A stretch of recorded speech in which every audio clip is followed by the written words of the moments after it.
When a person who has just died sees their spirit guide or friends and relatives who they've known before, or soulmates, they usually see a projection of a face that is familiar to them.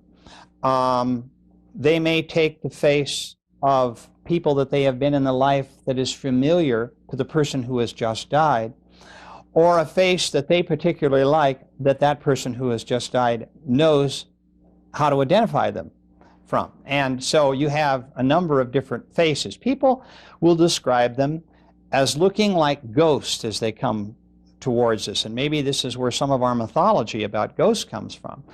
Oftentimes they don't see anything below the waist. Essentially they see a light form coming, misty if you will, a pinpoint of light in the beginning, and then a misty shape, a ghost-like shape, and then when they get close they can make out, you know, features that are projected to them by the being that is coming towards them for recognition.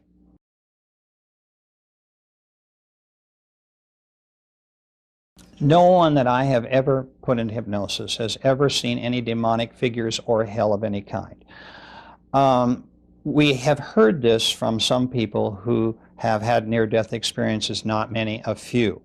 My feeling of that is that those folks who claim that they could hear screaming, demons dragging them before a tribunal of some kind for a judgment and so forth, and all these things that are very religious in overtones in terms of fostering fear, are simply not in the minds of my clients.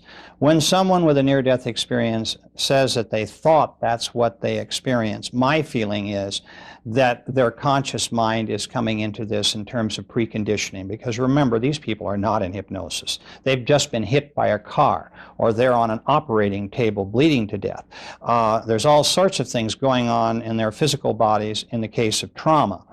And so what has happened here, in my view, is that their conscious mind is on overload, and all of those fears and anxieties that they have had in their walking around state about life after death is coming back to haunt them. They are not describing what really exists in terms of being taken in front of demons and being punished and so forth. Their bright lights and tunnels are real, but when they start getting into a lot of the things that concern them in terms of their conscious fears, I suspect preconditioning. My clients tell me that the spirit world is a place of love, forgiveness, and kindness. That regardless of what they have done on earth in terms of wrongdoing, if we could use evil and wrongdoing here as perhaps the reasons why someone might be sent into an area that maybe looks like hell, this just doesn't happen according to my clients. They are taken, in fact, to an area of isolation where they are given orientation sessions in terms of what it is that they did and why they did it. There's some energy reshaping going on. I explain in the book, Journey of Souls, about this process. And I just would like to say that these people, generally, who have committed evil, will probably, of their own volition, come back as victims in their next lives. They will volunteer for those assignments.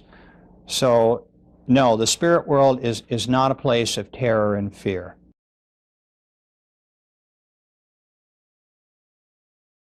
Let me describe to you where I think some people get an idea of a tribunal. And this might be filtering down through their subconscious mind. We do go before a council of what I call elders, wise beings. They've been called the old ones, the sacred ones. There's lots of different names. These are very advanced beings who review the life just lived. Our guides do this. Our guides do this when we first cross over. They talk to us in the privacy of a very quiet setting. And so we can kind of unwind and get re-energized. And then we usually go into our home, if you will, our place in the spirit world where we belong. And we can talk about that in a few minutes. But what I'd like to tell you now is the tribunals concept that I hear a lot about. People worried that they might be hauled in front of demonic judges and made to account for all their sins. These wise beings are more advanced teachers. They rank, if you will, even above our guides in terms of knowledge, understanding, and experience. What generally I find happens is that our guides accompany us to a very quiet, serene area where these beings will talk to us. Now, I'd like to point out that I have had clients who have had only 3 of these elders in front of them, and some as many as 10 or 12. It really depends on the individual, what spirit group they're located in terms of how advanced they are and so forth. These beings will question them in a very gentle way about how you, as the person who has just died, conducted your last life, and how you feel about how well you did, or where you had failings and where there were shortcomings, and they would also like to talk to you about your successes. So it's a very gentle process, and it's one that everyone experiences between lives after every life. And sometimes people will go before them again before their next life in order to review the life to come. But essentially what they are very wise, understanding beings who will really review with us where we made our mistakes and how we can do better in our next life.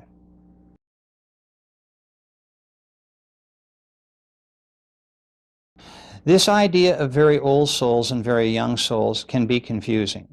And let me explain why. You might be an old soul in the sense that you've been around since the Stone Age, but you might not have learned your lessons very well or very quickly.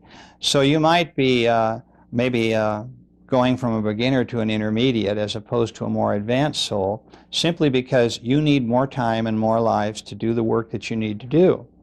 I've had other people who have had souls that have progressed very rapidly. I had one lady who in 4,000 years of incarnations on Earth, which is not a long time, moved from the beginner level up to almost intermediate, which is very, very fast.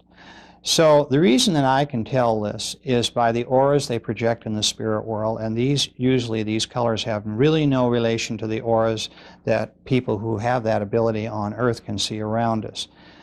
And from the colors of their energy, I can determine the advancement of the soul. This took a long, long time to discover this and all the other things that we're talking about today. I had to piece together this puzzle. It did not all come to me in a rush with that lady I spoke about earlier, who was my first case in Life Between Lives. I had to work very hard because people don't volunteer information. In order to get the information that I have written about, it took many, many years. And I'd just like to say, too, that I tried to keep my work unbiased. And when I talk to you about people like guides and the council and so forth, I ask people, what do you see? Not, do you see so-and-so?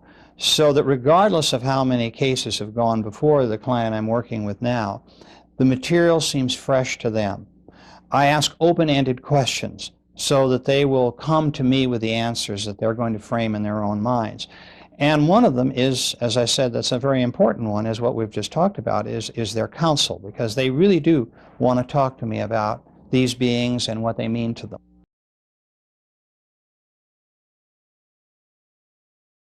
People can get misconceptions from ghosts, and it's my feeling that there are beings who have not left the astral plane yet because they're not ready to. They're very dissatisfied with things. Maybe they were murdered. They want to find vengeance and so forth. They're not forced into the spirit world.